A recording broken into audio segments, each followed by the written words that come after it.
জলে দমকা প্রেমের গল্প বলে শুকনো পাতার সন্ধে বেলার গান।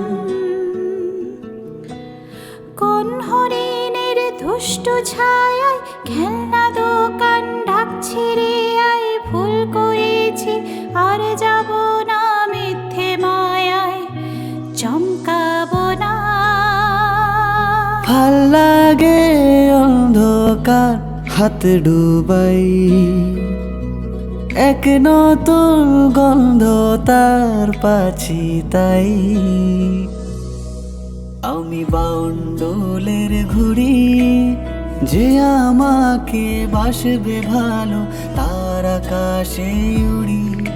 আমি বৃষ্টির সে গুড়ি, মাথায় করে রাখলে আমায় খেলবো লুকোচুরি, খেলবো লুকোচুরি।